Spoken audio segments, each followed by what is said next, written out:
What's up everyone? Welcome back to the channel. Welcome to the cute series for CUET. बच्चों कल मैं video नहीं upload कर पाया था, मेरे घर में कुछ कंस्ट्रक्शन का काम चल रहा है तो इलेक्ट्रिसिटी कनेक्शन कट था कल के लिए। बट आज जो भी चीज़ें आपकी छुट्टी हुई हैं वो सब हम कंपनसेट कर देंगे। तो चलिए अभी सबसे पहले हम लोग रिविजन करेंगे कैश फ्लो स्टेटमेंट के सारे कॉन्सेप्ट्स। इसमें सारे के सारे सिर्फ कॉन्सेप्ट्स हैं। क्वेश्चन एक आधा लगा दूंगा ताकि आपकी प्रैक्टिस हो जाए, बाकी कुछ करने की जरूरत नहीं है। मेन कॉन्सेप्ट्स और एक दो क्वेश्चंस बड़े प्रैक्टिस करो, देन मैं एमसीक्यूज कराऊंगा, तुम्हारा पूरा पूरा का पूरा चैप्टर क्लियर हो जाएगा। तो चलिए जल्दी से कैश फ्लो का रिवीजन करते हैं, चीजें कंप्लीट करते हैं। Let's begin.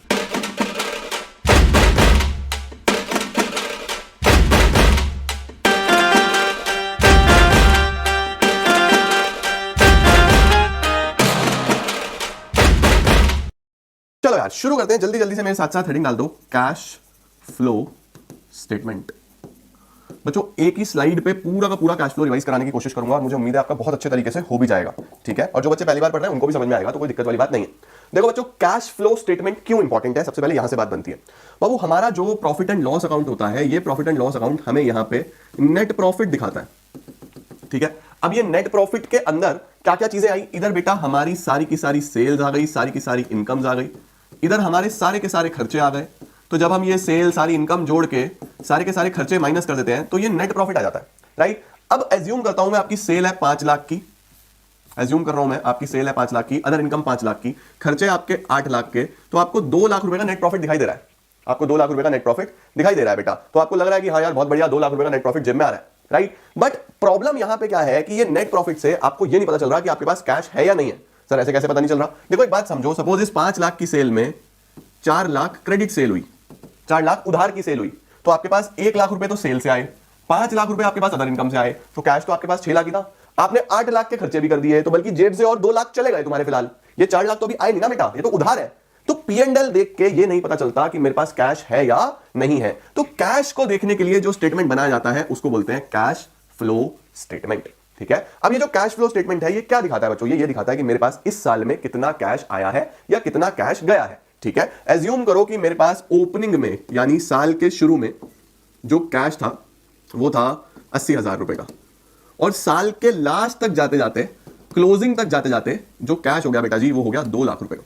तो साल के शुरू में 80,000 का कैश था, साल के लास्ट तक जाते जाते 2 लाख का हो गया। तो क्या मैं ये बोल सकता हूं कि इस साल के बीच में मुझे 1,20,000 रुपए का इनफ्लो हुआ है, 1,20,000 रुपए मेरे पास आए हैं। अगर ये कम हो जाता, 80 से 40 हो जाता, तो मैं बोलता 40 का आउटफ्लो हो गया, मेरे बिजनेस में 40,000 रुपए कैश गया है। अब जब हम कैश की बात करते हैं बच्चों, तो यहां पे सिर्फ कैश ही नहीं आता, यहां पे आते हैं कैश एंड कैश इक्विवेलेंट्स। क्या क्या आते हैं बच्चों? Cash and cash equivalents. तो sir cash and cash equivalents में क्या क्या आता है बेटा? कैश तो आ गया, बैंक भी आ जाएगा, कोई चेक ड्राफ्ट है वो भी आ जाएंगे, इसके अलावा मार्केटेबल सिक्योरिटीज भी इसी में आ जाती हैं बाबू, ध्यान रखना। मार्केटेबल सिक्योरिटीज ये आपको करंट इन्वेस्टमेंट्स के नाम से भी देखने को मिल सकती है बैलेंस शीट में। तो ऑलवेज रिमेंबर कि हमारे पास कैश एंड कैश इक्विवेलेंट में cash, bank, marketable securities, current investments ये इंपॉर्टेंट है, इनका ध्यान रखना। ये सब कैश एंड कैश इक्विवेलेंट्स में आ सकते हैं बच्चों, ठीक है। अब ये जो 1,20,000 रुपए हमारे पास आए ना बच्चों, इसके अलग अलग सोर्सेज हो सकते हैं। सर अलग अलग सोर्सेज कैसे हो सकता है? एसेट बेच के आए हो सकता है मैंने कहीं से लोन लिया हो, पैसा तो आएगा ही ना लोन लूंगा तब भी, हो सकता है मैंने शेयर इशू करे हो सकता है मैंने माल बेचा हो। तो जितने भी सोर्सेज है बेटा, उन सोर्सेज को हमने 3 पार्ट्स में बांट दिया। सोर्सेज को इस चैप्टर में कितने पार्ट्स में बांट दिया? 3 पार्ट्स में। सबसे पहले बोला operating activities. Operating activities, operating activities का मतलब होता है बेटा main activities of the business. इसके अंदर हमारी मेनली सेल्स आ गई, कैश रिसीव फ्रॉम डेटर्स आ गए, जो भी बिजनेस की मेन ऑपरेशन है ना, वहां से आने जाने वाला पैसा ऑपरेटिंग एक्टिविटी में लिखते हैं। उसके बाद दूसरा बोला इन्वेस्टिंग एक्टिविटीज। इन्वेस्टिंग एक्टिविटीज में क्या लिया? 2 चीजें बस, fixed assets and non current investments. Current investments तो कैश एंड कैश इक्विवेलेंट में जाएंगे बच्चों, करंट इन्वेस्टमेंट्स तो यहां जाएंगे कैश एंड कैश इक्विवेलेंट्स में, नॉन करंट इन्वेस्टमेंट्स यहां पे आएंगे, ठीक है। तीसरी को बोला फाइनेंसिंग एक्टिविटीज। तीसरी को क्या बोला? Financing activities. फाइनेंसिंग एक्टिविटीज में क्या बोला? फाइनेंसिंग एक्टिविटी में सिर्फ शेयर से रिलेटेड यानी share capital plus non current liabilities. अगर इनसे रिलेटेड कोई भी पैसा आ रहा है या जा रहा है तो हम इधर लिखेंगे। तो यानी ये जो 1,20,000 रुपए आए ये अलग अलग तरीके से आ सकते हैं बच्चों, मेरे पास अलग अलग तरीके से आ सकते हैं। उनको हमने 3 पार्ट्स में बांट दिया, एक को बोला ऑपरेटिंग एक्टिविटी, एक को बोला इन्वेस्टिंग एक्टिविटी, एक को बोला फाइनेंसिंग एक्टिविटी, ठीक है। आओ 1 बाय 1 इसको देखते हैं। अब देखो बच्चों, फाइनेंसिंग एक्टिविटी में क्या क्या आता है?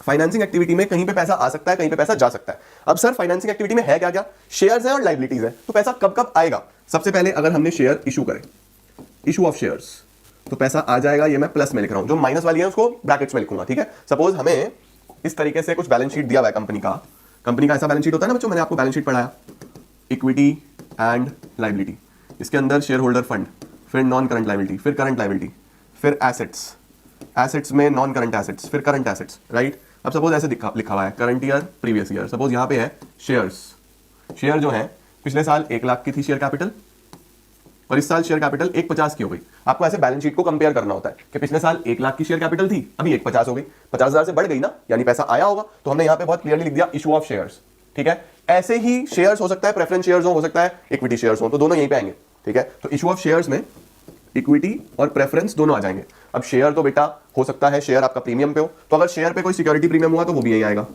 सिक्योरिटी प्रीमियम हुआ तो वो भी यहीं आएगा। इस शेयर पे हो सकता है कुछ आपने एक्सपेंसेस भरे हो, शेयर इशू एक्सपेंसेस, वो भी यहीं लिखे जाएंगे, शेयर इशू एक्सपेंसेस। ये लेकिन आपके पास से पैसा गया तो इसको माइनस में लिखना। ये जो आपने शेयर इशू करे हैं बेटा, जिसको भी इशू करे उसको डिविडेंड देना पड़ेगा, भाई कंपनी प्रॉफिट कमाएगी तो डिविडेंड तो देना पड़ेगा, तो डिविडेंड पेड भी यहीं आएगा, पैसा आपके पास से जाएगा, ठीक है। तो शेयर से रिलेटेड देखो क्या क्या होता है भाई, शेयर इशू करे, शेयर पे प्रीमियम आ सकता है, शेयर पे खर्चे आ सकते हैं, शेयर पे डिविडेंड देना पड़ सकता है, राइट। उसी के साथ साथ बच्चों अब इन शेयर्स का रीपेमेंट भी करना पड़ सकता है, रीपेमेंट ऑफ शेयर्स, तो हमारे पास से पैसा जाएगा। तो देखो ये सब शेयर से रिलेटेड आइटम्स होती हैं बच्चों, ये सब एडजस्टमेंट शेयर से रिलेटेड होती है।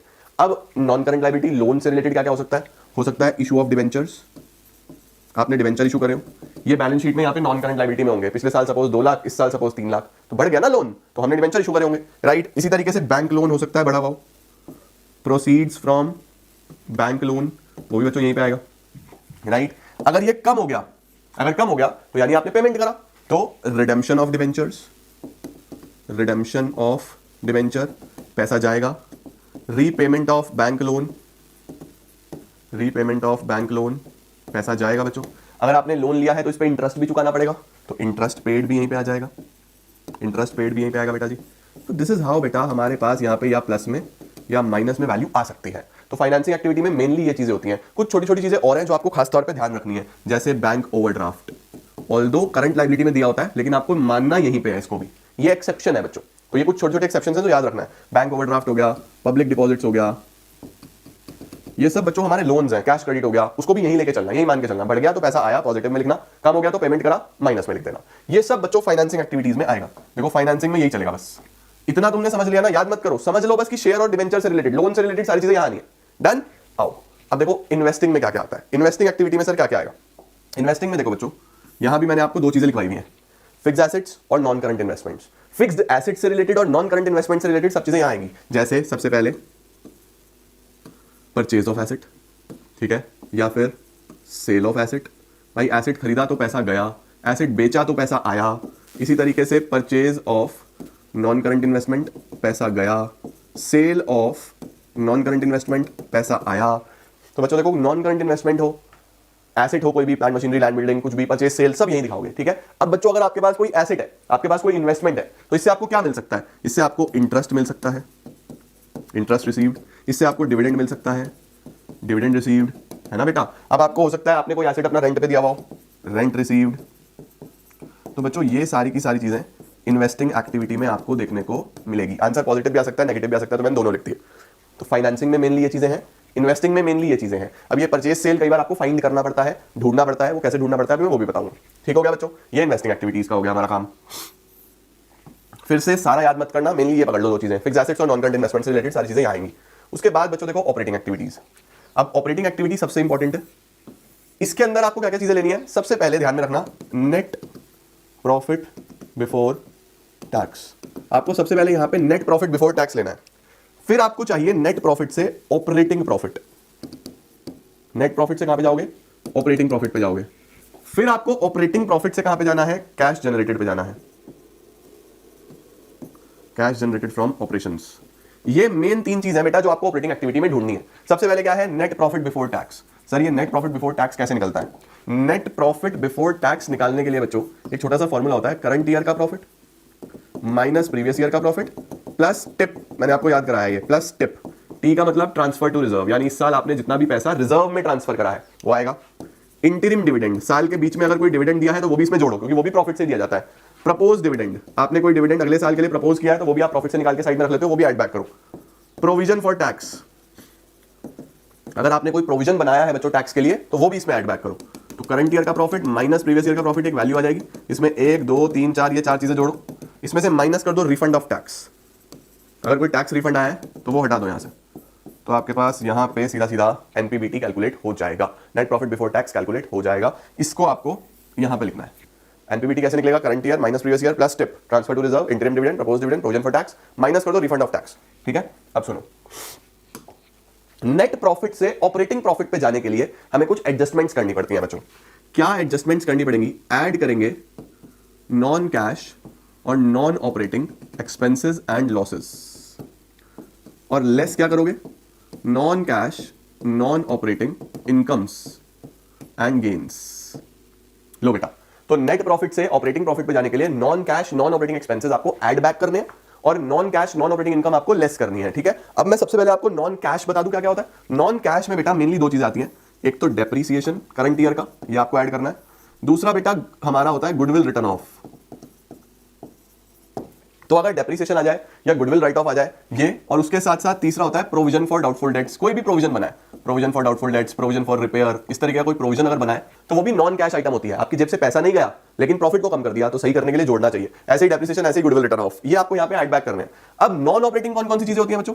नॉन ऑपरेटिंग में बेटा इंटरेस्ट ऑन डिवेंचर, जो आपने इंटरेस्ट पे करा वो नॉन ऑपरेटिंग है। उसके बाद loss on sale of asset, आपने कोई एसेट बेचा उस पर लॉस हुआ, वो भी नॉन ऑपरेटिंग है, वो भी कभी कभी होता है, यहां पे आ जाता है। ठीक है बच्चों, अब non cash non operating incomes कौन कौन सी होती हैं? यही है, बस यहां पे लॉस की जगह प्रॉफिट आ जाएगा, यानी कि profit on sale of asset, profit on sale of asset, या फिर interest received.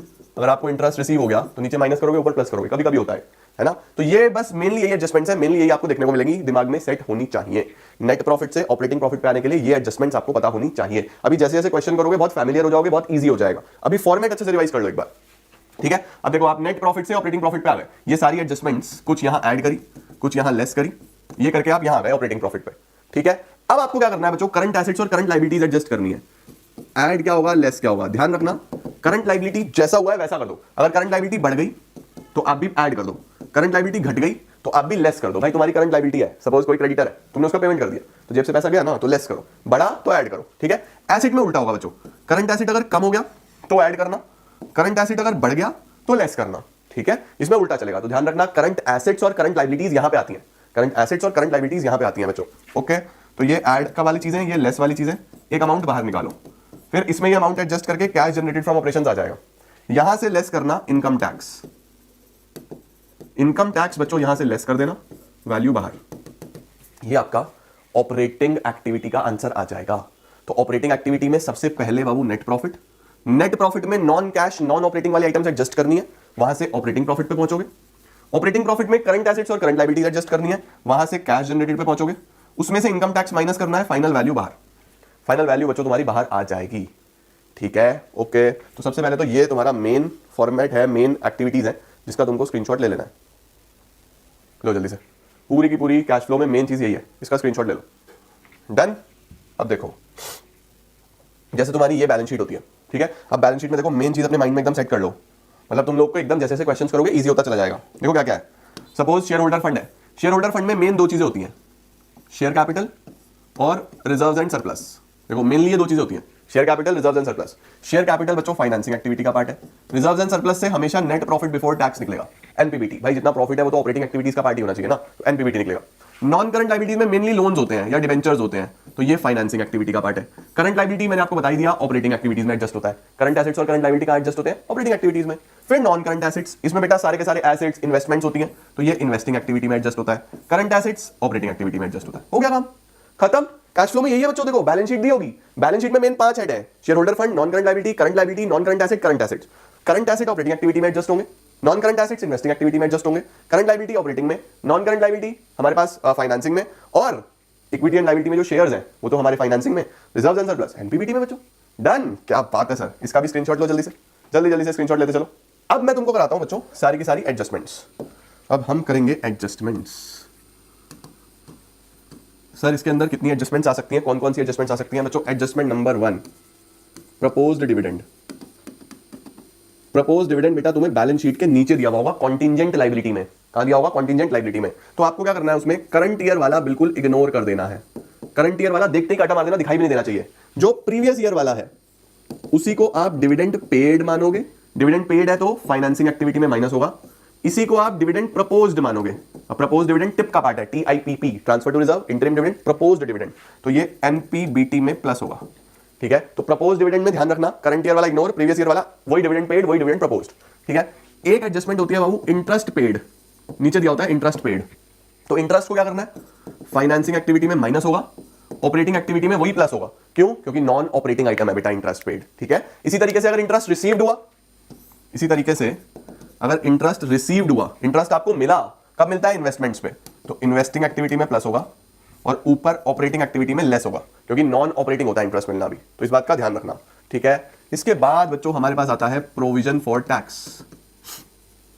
Provision for tax, provision for tax में क्या होता है बच्चों? या तो एडजस्टमेंट्स होती है या एडजस्टमेंट्स नहीं होती। तो प्रोविजन फॉर टैक्स में अगर आपको ओनली बैलेंसेस दिए हुए, जैसे जो प्रोविजन होता है वो शॉर्ट टर्म प्रोविजन में आपको देखने को मिलेगा, ये short term provision current liability में, करंट लायबिलिटी में बेटा शॉर्ट टर्म प्रोविजन होंगे, कराया था ना कल टॉस, तो शॉर्ट टर्म प्रोविजन में आपको प्रोविजन फॉर टैक्स देखने को मिलेगा। सपोज सिर्फ बैलेंस दिया हुआ है, इस पे कोई एडजस्टमेंट नहीं है, अगर इस पे कोई भी एडजस्टमेंट नहीं है ना बच्चों, तो आपको सिंपली क्या करना है, जो प्रीवियस ईयर वाला बैलेंस है उसको मानना है टैक्स पेड। प्रीवियस ईयर वाले को क्या लेना है? टैक्स पेड, वो टैक्स पेड बच्चों ऑपरेटिंग एक्टिविटी में माइनस होगा, और जो करंट ईयर वाला है इसको मान लेना है प्रोविजन फॉर टैक्स, और प्रोविजन फॉर टैक्स टिप का पार्ट है, एनपीबीटी में टिप था ना, प्रोविजन फॉर टैक्स एनपीबीटी में प्लस होगा, नेट प्रॉफिट बिफोर टैक्स में प्लस होगा। तो ध्यान रखना, अगर कोई भी एडजस्टमेंट नहीं है तो प्रीवियस वाला टैक्स पेड, करंट वाला प्रोविजन फॉर टैक्स, और अगर बैलेंस है, अगर बैलेंस है और बैलेंस के साथ साथ एडजस्टमेंट भी है, यानी नीचे एडजस्टमेंट में भी कुछ दिया हुआ है, बैलेंस शीट में तो प्रोविजन फॉर टैक्स दिया हुआ है और नीचे एडजस्टमेंट भी है, तो फिर आप क्या करना, फिर आप provision for tax account banana. Sir provision for tax account कैसे बनता है, देख लो एक बार। सबसे पहले यहां पे बच्चों ओपनिंग बैलेंस आएगा, by balance brought down, opening balance, इधर आएगा closing balance, to balance carried down. ये कौन सा बैलेंस है सर? जो बैलेंस शीट में करंट लायबिलिटी में प्रोविजन फॉर टैक्स का बैलेंस दिया होगा, ओपनिंग क्लोजिंग लिख देना। ठीक है, फिर तुम्हें देखना है एडजस्टमेंट क्या है। एडजस्टमेंट में बेटा या तो ये दिया होगा या ये दिया होगा, इन दोनों में से एक चीज दी होगी। टैक्स पेड दिया होगा तो प्रोविजन निकालेंगे, प्रोविजन दिया होगा तो टैक्स पेड निकालेंगे, क्योंकि हमें यही दोनों चाहिए। ठीक है, तो अगर दिया हुआ टैक्स पेड तो उसको तो यहां लिख देना, टू बैंक, ये क्या होता है? Tax paid. सपोज ये दिया हुआ है, इसको यहां लिख देना, यहां पे बैलेंस में प्रोविजन निकाल देना, by statement of P&L, this is provision for tax, यहां पे आप बैलेंस में निकाल देना प्रोविजन। तो बच्चों ये बैलेंस के साथ अगर प्रोविजन दिया हुआ है तो यहां लिख दो, ये निकाल दो, टैक्स दिया हुआ है तो यहां लिख दो, ये निकाल दो, ये दोनों में से एक चीज गिवन होगी। ठीक है, तो टैक्स पेड को क्या करोगे, वही ऑपरेटिंग एक्टिविटी में माइनस सबसे नीचे, और प्रोविजन को क्या करोगे, एनपीबीटी में प्लस। बैलेंस का कुछ नहीं करते, ये प्रोविजन फॉर टैक्स का एडजस्टमेंट होता है बच्चों। तो हमारे पास एडजस्टमेंट्स में प्रपोज डिविडेंड हो सकता है, इंटरेस्ट पेड इंटरेस्ट रिसीव्ड हो सकता है, प्रोविजन फॉर टैक्स हो सकता है। इसके बाद बच्चों हमारे पास जो लास्ट एडजस्टमेंट आता है वो आता है रिलेटिंग टू एसेट्स। आजा यार, वो आता है एसेट्स पे। सर एसेट्स पे क्या एडजस्टमेंट होता है बेटा? हो सकता है डेप्रिसिएशन दिया हो सकता है परचेज सेल दिया हो, तो एसेट पे कुछ ना कुछ दिया हो सकता है। तो अगर आपको एसेट का बैलेंस भी दिख रहा है तो आप एसेट अकाउंट बनाना सीख लो। एसेट अकाउंट कैसे बनता है? सबसे पहले बाबू यहां पे आएगा opening balance, balance brought down, यहां पे आएगा closing balance, balance carried down. ये वीडियो तुम्हारे बहुत काम आएगा एग्जाम से पहले दिन भी, क्योंकि इसमें सब रिवाइज करा दिया मैंने एक ही वीडियो में, और मेरे हिसाब से 40 मिनट में सब हो जाएगा। देखो ओपनिंग बैलेंस आ गया, क्लोजिंग बैलेंस आ गया, फिर बच्चों क्लास 11th में तुमने एसेट अकाउंट बनाया था, अगर डेप्रिसिएशन लगा तो कहां लगेगा? इधर लगता है, तो बाय डेप्रिसिएशन, ये करंट ईयर का डेप्रिसिएशन लगा। ठीक है, अब तुमने अगर एसेट बेचा तो बाय बैंक, जितने का बिका, ये सेल है, और बाय स्टेटमेंट ऑफ P&L, ये लॉस है। अगर एसेट लॉस पे बिका, प्रॉफिट पे बिका तो इधर आ जाएगा, टू स्टेटमेंट ऑफ P&L, ये आपका प्रॉफिट है। ठीक है, उसके बाद आप यहां पे लिखोगे टू बैंक, जो कि परचेज है, ये आपको मेन बैलेंस में निकालनी है। आपको मेनली सेल दिया हुआ होगा, ये निकलेगा बैलेंस में, परचेज दिया होगा तो ये निकल जाएगा बैलेंस में। क्वेश्चन मैं भी कराऊंगा बड़े, तो आपको सब समझ में आएगा कि क्या कैसे किस तरीके से। ठीक है, तो एसेट अकाउंट ऐसे बनता है। अभी जो डेप्रिसिएशन है ये ऑपरेटिंग एक्टिविटी में प्लस करेंगे, अभी दिखाया ना ऊपर नॉन कैश आइटम में, very good. Sale of asset investing activity में प्लस करेंगे, लॉस ऑपरेटिंग एक्टिविटी में प्लस करोगे, loss on sale of asset non operating loss है, बैलेंस कहीं नहीं जाता। प्रॉफिट आया तो ऑपरेटिंग एक्टिविटी में माइनस करेंगे, परचेज इन्वेस्टिंग एक्टिविटी में माइनस करेंगे। लो बच्चों, एसेट अकाउंट इस तरीके से बनता है। अब कई बार क्या होगा बच्चों, आपको क्वेश्चन में एसेट अकाउंट के साथ साथ एक्यूमुलेटेड डेप्रिसिएशन या प्रोविजन फॉर डेप भी दिया होगा। अगर ऐसा हो सर फिर क्या होगा? फिर बच्चों चीजें चेंज हो जाएंगी, फिर चीजें बदल जाएंगी। सर क्या बहुत कुछ बदल जाएगा क्या? ना, छोटा छोटा चीजें बदलेंगी, बाकी सब सेम है। देखो फिर हम दो अकाउंट बनाएंगे, क्योंकि दो बैलेंस दिए हमें, एसेट का और एक्यूमुलेटेड डेप्रिसिएशन का। इधर बेटा ओपनिंग बैलेंस लिखते हैं, एसेट का भी ऊपर भी लिखा था ना, देखो ओपनिंग बैलेंस सेम, ये देखो क्लोजिंग बैलेंस सेम, बिल्कुल सेम टू सेम, ठीक है। बस एक्यूमुलेटेड डेब्ट नई चीज है, इसका ओपनिंग बैलेंस इधर आता है क्रेडिट में, बाय बैलेंस ब्रॉट डाउन, इधर आएगा टू बैलेंस कैरिड डाउन, और यहां पे टोटल। अब बच्चों फर्क क्या है, सिर्फ इतना सा फर्क है कि एक्चुअल में क्या है, पहले एक ही घर था, ये एक ही घर था, और इसी घर में एसेट भी रहता था और डेब्ट भी रहता था, इसी घर में एसेट भी रहता था और डेब्ट भी रहता था। अभी दोनों घर की लड़ाई हो गई है, जॉइंट फैमिली से सेपरेट फैमिलीज हो गई है। एसेट ने बोला मैं अपना घर बनाऊंगा, डेब्ट ने बोला मैं अपना घर बनाऊंगा, दोनों भाई अलग अलग हो गए, भाई लड़ पड़े, एक घर में कम पड़ गई जगह, तो डेब्ट ने बोला मैं अपना घर बनाऊंगा, एसेट ने बोला मैं अपना घर बनाऊंगा। तो बच्चों अब अगर करंट ईयर का डेब्ट दिया हुआ हो, जब दो अलग अलग घर है, जब एक ही घर है तो बस वहीं लगेगा, ठीक है। अगर दो अलग अलग बैलेंसेस दिए हुए हैं, दो अलग अलग घर है, तो फिर करंट ईयर का डेब्ट यहां लग जाएगा, बस फर्क इतना है। यहां पे आप लगाओगे बाय डेप्रिसिएशन, ये आपका करंट ईयर का डेब्ट आ जाएगा। तो ऑलवेज रिमेंबर, अगर एक्यूमुलेटेड डेब्ट दिया हुआ है, फिर डेब्ट का अगर ये है ये नहीं है, करंट ईयर डेब्ट इधर आएगा। फिर आप यहां पे क्या निकालोगे, यहां पे आप एक्यूमुलेटेड डेब्ट निकालोगे। ये क्या है बच्चों, ये एक्यूमुलेटेड डेप्रिसिएशन है, जो एसेट बिक रहा है ना, कोई ना कोई एसेट सेल होगा, तो ये उसका डेब्ट निकल के आया। इस एक्यूमुलेटेड डेब्ट को ये हमने बैलेंस में निकाला, ये एज इट इज इधर भेज दो, by accumulated depreciation, by bank जो हमारी सेल है वो तो सेम ही है, और बाय P&L जो हमारा लॉस है वो भी सेम ही है। बस जब घर अलग अलग हो जाते हैं बच्चों, तो फर्क इतना सा है कि आप करंट ईयर का डेब्ट इसी में ना लगा के इसमें लगाओगे, वहां से एक्यूमुलेटेड डेब्ट का बैलेंस निकलेगा, वो इधर ट्रांसफर होगा, ठीक है। प्रॉफिट हो गया तो वो भी सेम है, टू P&L ये प्रॉफिट है, ये भी सेम है, और इधर परचेज निकलेगा वो भी सेम है, बाकी सब सेम है। सिर्फ डेब्ट और एसेट की आपस में लड़ाई हो गई है, डेब्ट और एसेट की बच्चों आपस में लड़ाई हो गई, फाइट हो गई, ठीक है। तो देखो ये हमारे पास इस तरीके से दो अकाउंट्स बन गए। अब सुनो, ये ओपनिंग बैलेंस, ये क्लोजिंग बैलेंस, ये ओपनिंग बैलेंस, ये क्लोजिंग बैलेंस कहीं नहीं जाते, ये कहीं नहीं जाते। एक्यूमुलेटेड डेप्रिसिएशन अपने आप दो जगह आ गया, एक ये रहा, एक ये रहा, भाई दो जगह जा सकती है मैक्सिमम एडजस्टमेंट। अब क्या क्या बचा, फिर वही डेप्रिसिएशन सेम ऑपरेटिंग एक्टिविटी में प्लस करेंगे, सेल इन्वेस्टिंग एक्टिविटी में प्लस करेंगे, लॉस ऑपरेटिंग एक्टिविटी में प्लस करेंगे, वही सेम बिल्कुल, जो ऊपर हुआ था वही नीचे हुआ, बस घर अलग अलग हो गए तो एडजस्टमेंट अलग अलग है, बाकी सब सेम है। प्रॉफिट ऑपरेटिंग एक्टिविटी में माइनस, परचेज इन्वेस्टिंग एक्टिविटी में माइनस। डन सर, क्या ही बात है, क्या बात है बच्चों। तो एसेट के एक ही घर में है तो यही एडजस्ट होंगे, अलग अलग घर है तो ऐसे एडजस्ट होंगे। सॉर्टेड, लो बच्चों एडजस्टमेंट सारी एक जगह कर दूं ताकि आप स्क्रीनशॉट ले पाओ। लो जी, ये सारी बच्चों इसमें एडजस्टमेंट्स हो गई। एक दो छोटी छोटी चीजें और होती हैं, कुछ इंपॉर्टेंट छोटी छोटी चीजें हैं, वो भी मैं लिखवा देता हूं, जैसे कि इंटेंजिबल एसेट यानी गुडविल। गुडविल बच्चों अगर बढ़ गया तो आप क्या मानोगे उसको, परचेज ऑफ गुडविल। बढ़ गया तो परचेज ऑफ गुडविल मानेंगे, इन्वेस्टिंग एक्टिविटी में माइनस होगा। अगर इंक्रीज हुआ, जैसे आपको बैलेंस शीट में इंटेंजिबल एसेट दिए होंगे, वहां पे गुडविल दिया होगा, पिछले साल 10, अगले साल 20, मतलब कुछ भी वैल्यू हो सकती है। बढ़ गया तो इन्वेस्टिंग एक्टिविटी में माइनस कर देना, ठीक है। और अगर कम हो गया, अगर गुडविल का वैल्यू कम हो गया तो उसको क्या मानोगे, goodwill return of, right of हो गया है, राइट ऑफ हो गया तो ऑपरेटिंग एक्टिविटी में प्लस करेंगे सबसे ऊपर। मैंने नॉन कैश में आपको लिखवाया है गुडविल रिटर्न ऑफ, ठीक है। तो इंटेंजिबल एसेट्स में एक छोटा सा एडजस्टमेंट ये भी होता है, इसको ध्यान रखना। बढ़ा तो परचेज मानेंगे, कम हो गया तो फिर उस सिनेरियो में हम राइट ऑफ मानेंगे। सॉर्टेड। देखो बच्चों, ऑपरेटिंग एक्टिविटी से जब कैश फ्लो निकालना हो तो इसके कुछ छोटे छोटे स्टेप्स हैं जो आपको सबसे पहले पता होने चाहिए, ठीक है। लाइक ऑपरेटिंग एक्टिविटी में जो सबसे इंपॉर्टेंट है वो है सबसे पहले नेट प्रॉफिट बिफोर टैक्स। सबसे पहले आपको ये निकालना है, यानी कि किसी भी ऑपरेटिंग एक्टिविटी के क्वेश्चन में या बड़े क्वेश्चन में भी सबसे पहले एनपीबीटी चाहिए। अब एनपीबीटी कैसे निकलता है आपको मैंने लिखवाया हुआ है, current year minus previous year का प्रॉफिट प्लस टिप। चार एडजस्टमेंट होती है मेनली। टिप का मतलब ट्रांसफर टू रिजर्व, जो पैसा रिजर्व में डाला, इंटरिम डिविडेंड जो प्रॉफिट में से इस साल डिविडेंड बांटा है, प्रपोज डिविडेंड जो आप प्रपोज कर रहे हो बांटने के लिए, और प्रोविजन फॉर टैक्स, है ना। तो current year minus previous plus tip, चार चीजें आपको पता होनी चाहिए, ठीक है। उसके बाद बच्चों हम लोग नेट प्रॉफिट से जाते हैं ऑपरेटिंग प्रॉफिट की तरफ। नेट प्रॉफिट से कहां जाते हैं, ऑपरेटिंग प्रॉफिट पे। अब नेट प्रॉफिट से ऑपरेटिंग प्रॉफिट तक पहुंचने के लिए बीच में कुछ एडजस्टमेंट्स होती हैं। कौन सी एडजस्टमेंट्स होती हैं, ऐड करना है, कुछ लेस करना है। क्या ऐड करना है, non cash non operating expenses, और क्या लेस करना है, non cash non operating incomes. But sir ये उल्टा क्यों हो रहा है, खर्चा तो माइनस होना चाहिए, हम खर्चे को प्लस कर रहे हैं, इनकम तो प्लस होना चाहिए, हम इनकम को लेस कर रहे हैं, उल्टा क्यों चल रहा है यहाँ पे, ये तो गलत होना चाहिए। बच्चों देखो, मैं आपको इसको समझा भी देता हूँ कि इसके पीछे क्या लॉजिक है। अगर आपको लॉजिक समझ जाता है तो बहुत अच्छा, अगर नहीं समझता तो क्वेश्चन करते करते हैबिट हो जाती है। तो ध्यान रखना, non cash non operating expenses यहाँ प्लस होंगे, non cash non operating income less होंगी। सर लॉजिक बताओ, आओ पीछे का लॉजिक समझते हैं। देखो बच्चों, हम लोग एक profit and loss account class 11th में सीखते थे, ठीक है। उसकी शुरुआत होती थी ग्रॉस प्रॉफिट से, जीपी ब्रॉट डाउन, ये आ गया, ठीक है। फिर हम यहां पे लिखते थे सारे ऑपरेटिंग एक्सपेंसेस। पहले सारे ऑपरेटिंग एक्सपेंसेस आते थे। ऑपरेटिंग मतलब जो हमारे बिजनेस से डायरेक्टली रिलेटेड होते हैं, selling expenses, administration expenses, bad debts हो गया, मेंटेनेंस एक्सपेंसेस, जितने भी हमारे इस तरीके के खर्चे होते हैं जो बिजनेस को चलाने में जरूरी होते हैं, सबको हम ऑपरेटिंग एक्सपेंसेस बोलते हैं। ऐसे ही हम यहां पे लिखते थे ऑपरेटिंग इनकम्स। ऑपरेटिंग इनकम, अब आपका कोई आपको डिस्काउंट मिल गया, डिस्काउंट बिजनेस में मिलता रहता है ना, तो डिस्काउंट रिसीव्ड हो गया। इस तरीके की इनकम सारी ऑपरेटिंग में कहलाती है, जो बिजनेस के साथ जुड़ी हुई इनकम्स होती हैं।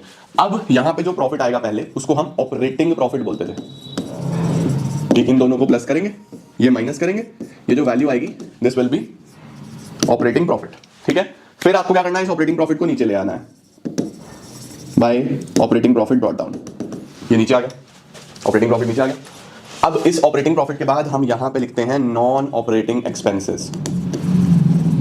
सर नॉन ऑपरेटिंग एक्सपेंसेस कौन कौन से होते थे बच्चों? इंटरेस्ट ऑन लोन हो गया, कोई भी लॉस बाय फायर हो गया, loss on sale of asset हो गया, loss on sale of asset हो गया, है ना, इस तरीके की चीजें। इंटरेस्ट हो गया, लॉस बाय फायर हो गया, loss on sale of asset हो गया। और इधर आती थी non operating incomes. Non operating incomes, non operating income क्या है? यही gain on sale of asset, gain on sale of asset, right, जो बिल्कुल ही कभी कभी होने वाली इनकम्स होती हैं, नॉन ऑपरेटिंग इनकम्स। फिर इन दोनों को प्लस करते थे, ये माइनस करते थे, तो यहां पे जो वैल्यू आती थी उसको मैं बोलता था नेट प्रॉफिट। इसको हम क्या बोलते थे? Net profit. अब सपोज करो ऑपरेटिंग प्रॉफिट 100 रुपए है, ये 20 रुपए है, ये 5 रुपए है, तो बताओ नेट प्रॉफिट कितना आएगा? सर 120 माइनस 5, 115 रुपए का नेट प्रॉफिट आ जाएगा। आया नहीं आया? 100 ऑपरेटिंग प्रॉफिट, 20 ये, 120 माइनस 5, 115 आ गया, है ना। अब मैं अगर आपको बोलूं बच्चों की क्वेश्चन उल्टा चल रहा है, क्वेश्चन में आपको नेट प्रॉफिट दिया हुआ है, नॉन ऑपरेटिंग एक्सपेंसेस और इनकम दी हुई है, आपको ऑपरेटिंग प्रॉफिट निकालना है, यानी नेट प्रॉफिट से ऑपरेटिंग प्रॉफिट पे जाना है। तो नेट प्रॉफिट से ऑपरेटिंग प्रॉफिट पे जाने के लिए क्या करोगे बच्चों? इन दोनों को जोड़ोगे ना, 115 और 5 120 माइनस 20 ये 100 आ जाएगा। आएगा या नहीं आएगा? तो अगर आप नेट प्रॉफिट से ऑपरेटिंग प्रॉफिट पे जा रहे हो तो आप क्या कर रहे हो? नेट प्रॉफिट में नॉन ऑपरेटिंग एक्सपेंसेस ऐड कर रहे हो या नहीं कर रहे हो? इन दोनों को जोड़ा, माइनस क्या करा? नॉन ऑपरेटिंग इनकम करा या नहीं करा? मैंने यहाँ पे यही लिखवाया आपको, देखो इसका स्क्रीनशॉट ले लो, मैंने आपको यही लिखवाया, देखो हम नेट प्रॉफिट से ऑपरेटिंग प्रॉफिट पे जा रहे हैं बच्चों। तो नेट प्रॉफिट से ऑपरेटिंग प्रॉफिट पे जाने के लिए नॉन कैश आइटम जैसे डेप्रिसिएशन, गुडविल रिटर्न ऑफ, ये नॉन कैश आइटम्स है, नॉन कैश और नॉन ऑपरेटिंग एक्सपेंसेस ऐड करने हैं, नॉन कैश और नॉन ऑपरेटिंग इनकम्स लेस कर देनी है। ठीक है बच्चों, समझ में आ गई ना अच्छे तरीके से? चलो सर, पहला स्टेप देखो, ये ए है, ये तुम्हें निकालना आना चाहिए, ये बी है, इसके अंदर ऑपरेटिंग प्रॉफिट ये निकालना आना चाहिए। फिर हमें तीसरा निकालना होता है कैश जनरेटेड फ्रॉम ऑपरेशंस। अब ये कैश जनरेटेड फ्रॉम ऑपरेशंस, यहां से यहां जाने के लिए क्या करना है? यहां पे बच्चों बीच में करंट एसेट्स और करंट लायबिलिटीज को एडजस्ट करना है। ध्यान रखना, ऐड और लेस। करंट लायबिलिटी में रिश्ता सीधा सीधा है, करंट लायबिलिटी बढ़ी तो हम भी ऐड कर देंगे, करंट लायबिलिटी घटी तो हम भी लेस कर देंगे। बहुत सिंपल, अपने माइंड में रखना। अभी मैं क्वेश्चन कराऊंगा तो इसका रीजन भी बताऊंगा। करंट लायबिलिटी बढ़ी तो हम भी ऐड कर देंगे, घटी तो हम भी घटा देंगे। एसेट में उल्टा है, करंट एसेट कम हुआ तो हम ऐड करेंगे, करंट एसेट बढ़ा तो हम लेस करेंगे। ये सीधा सीधा काम करना है आपको, करंट एसेट्स और current liability, only current assets और करंट लायबिलिटीज आपको एडजस्ट करनी है। ये एडजस्ट करने के बाद आप इस पे आ जाओगे। तीन चीजें मिल गई बेटा। सबसे पहले माइंड में रखो क्या निकालना है? Net profit before tax. Net profit before tax कैसे निकलता है? ये current year minus previous year plus tip minus refund, मैंने आपको लिखवाया पूरे नोट में। उसके बाद नेट प्रॉफिट से ऑपरेटिंग प्रॉफिट पे जाना है। नेट प्रॉफिट से ऑपरेटिंग प्रॉफिट पे जाने के लिए मुझे क्या करना पड़ेगा? मुझे करनी पड़ेगी एडजस्टमेंट्स। कौन सी adjustments? Non cash non operating items की। अगर वो एक्सपेंसेस है नॉन कैश नॉन ऑपरेटिंग तो ऐड कर दूंगा, non cash non operating incomes है तो लेस कर दूंगा, ऑपरेटिंग प्रॉफिट पे पहुंच जाऊंगा। फिर ऑपरेटिंग प्रॉफिट से मुझे जाना है कैश जनरेटेड पे। कैश जनरेटेड पे जाने के लिए मुझे क्या करना पड़ेगा बच्चों? करंट एसेट्स और करंट लायबिलिटीज को एडजस्ट करना पड़ेगा। वो कैसे करें? लायबिलिटी में सीधा सीधा बढ़ी तो हम भी बढ़ाएंगे, घटी तो हम भी घटाएंगे। एसेट्स में उल्टा, कम हुआ तो बढ़ा दो और बढ़ा तो घटा दो। ठीक है, आपके पास कैश जनरेटेड फ्रॉम ऑपरेशंस आ गया। लास्ट में इसमें से माइनस कर देना इनकम टैक्स।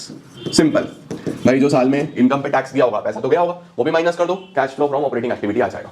खत्म हो गया सर, डन। और क्या हो भी गया, सिंपल सा। ये चीज आपको पता होना चाहिए कि सबसे पहले एनपीबीटी निकालना है, फिर वहां से ऑपरेटिंग प्रॉफिट पे जाना है और फिर वहां से कैश जनरेटेड फ्रॉम ऑपरेशंस पे जाना है। ये चीज आपको ध्यान रखना है, ए बी सी। ठीक है, परफेक्ट एवरीवन। बस ये फॉर्मेट आज इसी पे मेहनत करनी है, आज मेनली हमें इसी पे ध्यान देना है। क्वेश्चन कराऊंगा किसका? आओ पहले स्क्रीनशॉट लो, फिर क्वेश्चन करते हैं। देखो जरा क्या दिया है क्वेश्चन, कुछ इस तरीके से आ सकता है आपके एग्जाम में भी। Calculate cash flow from operating activities. Cash flow from operating activities निकालना है। हाँ जाओ, सबसे पहले हम ऑपरेटिंग एक्टिविटीज का एक बेसिक फॉर्मेट तैयार कर लेते हैं। पर्टिकुलर्स अमाउंट, यहां पे हेडिंग डालूंगा cash flow from operating activities. ठीक है, अब मैंने आपको बताया ऑपरेटिंग एक्टिविटीज के लिए मेन तीन चीजें हमें ढूंढनी है। उन तीनों के नाम याद कर लेना फटाफट से। सबसे पहले net profit before tax and extra ordinary items. Extra ordinary items कुछ नहीं है, बहुत ना के बराबर आने के चांसेस, फिर भी मैं कराऊंगा, अभी कराऊंगा जब बड़ा क्वेश्चन कराऊंगा। ठीक है, मेन एनपीबीटी होता है। फिर एनपीबीटी से हमें कहां पे जाना है?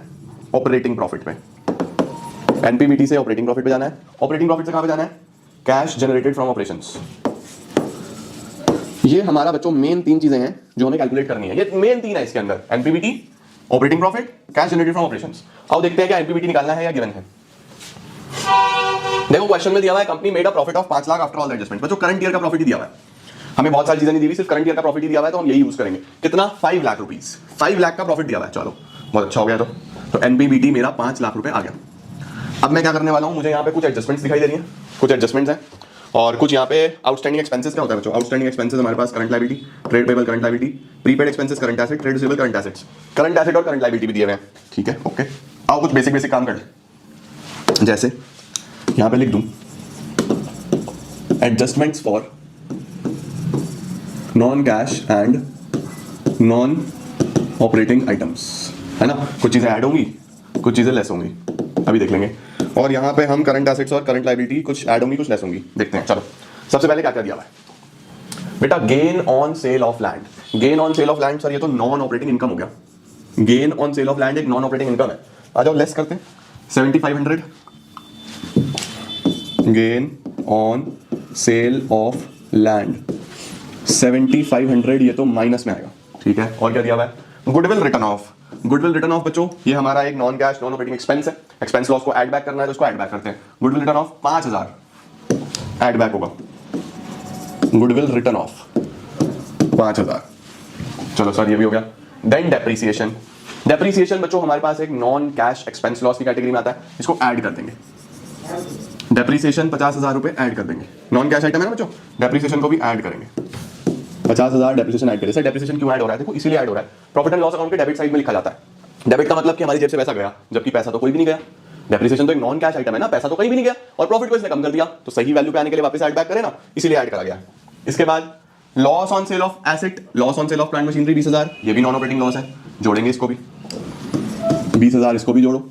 Loss on sale of plant and machinery, चलो सर ये भी जोड़ दिया। फिर क्या दिया हुआ है, फिर दिया हुआ है आपने एक प्रोविजन बनाया। बच्चों प्रोविजन भी एक नॉन कैश आइटम है, P&L के डेबिट में आती है। प्रॉफिट को कम कर दिया जबकि पैसा कहीं भी नहीं गया, पैसे आपके बिजनेस में ही है, तो वापस से ऐड बैक करो। प्रोविजन फॉर डाउटफुल डेट्स 10,000 रुपए ऐड बैक करेंगे। प्रोविजन फॉर डाउटफुल डेट्स कहाँ लिखूं, ऊपर लिख दूं यहाँ पे 10,000 रुपए प्रोविजन फॉर डाउटफुल डेट्स, लो जी ये भी ऐड कर दिया। फिर क्या दिया हुआ है, फिर दिया हुआ है income tax paid 47,500। Income tax paid 47,500 यहां से लेस होगा। इनकम टैक्स पेड 47,500 बच्चों, इनकम टैक्स यहां सबसे नीचे माइनस होता है, बिल्कुल लास्ट में।